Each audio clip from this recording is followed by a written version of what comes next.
Good morning, Chief Minister. Thanks for answering questions. I wondered if you would consider providing a discount on rates. The footpaths around Mawson are in particularly poor shape. Have you lost touch with what ordinary Canberrans need?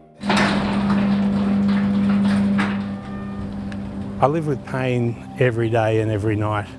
It was here in the spring of 2021 that Stuart Poole's life changed forever. I hit some broken path and went over the handlebars and off into the grass with my bike landing on top of me. It broke my bike, it broke me.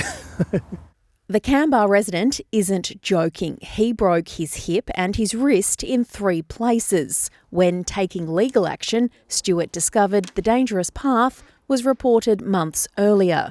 It wasn't repaired until a year later.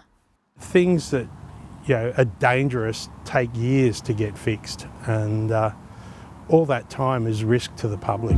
Around 50,000 Fix My Street reports are made each year. Last year, the average time to resolve a request was 99 days. So far this year, the average response time is down to 34 days.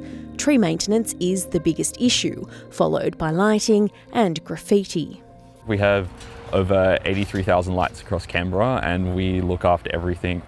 Keeping Canberra well lit is Stuart Skellam's core business. He's been repairing the city's network of streetlights for more than 5 years. Some people really appreciate how quick we are to respond, and some people wish we were a bit quicker to respond.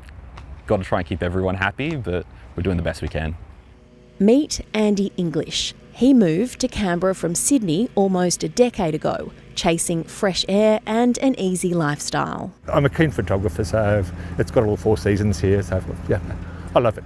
His only complaint, the poor lighting in his leafy suburb. There's got to be something better than what it is at the moment.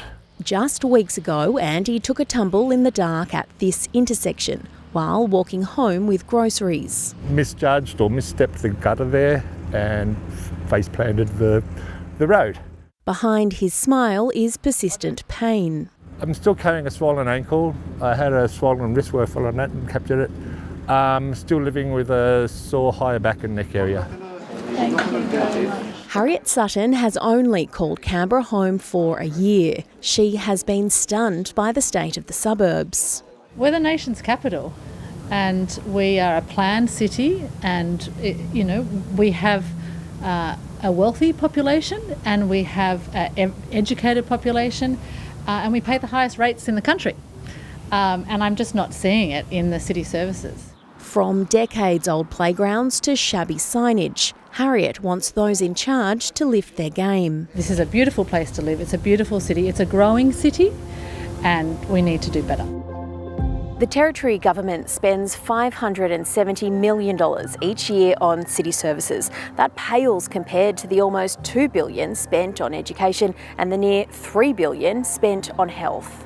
That, Michael De Percy says, is the challenge of having both state government and local council responsibilities. It's very difficult, I think, for ACT politicians that they have to get right down to the grassroots level, deal with issues like potholes, then at the same time focus on education and hospitals. The major advantage of the combined levels of government is the ability to raise revenue, which Michael says should mean better services for Canberrans.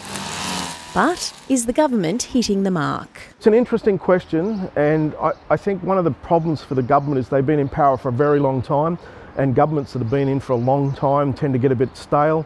Whether or not the community thinks that, we'll find out soon enough at the election. Gemma Hope is a proud Canberran and loves life in Macquarie. I love the space. It's a suburb, she says, that's well maintained and lucky to have been part of the Food and Organics collection trial. Thinking about the amount of food scraps that would go into your bin and that going into your FOGO drastically reduced sort of our rubbish. Though the little black bin is getting less of a workout since Oreo arrived in April. Anything that she can't eat goes into the actual FOGO. A perk of Belconnen living for all shapes and sizes. Rosie King, ABC News, Canberra.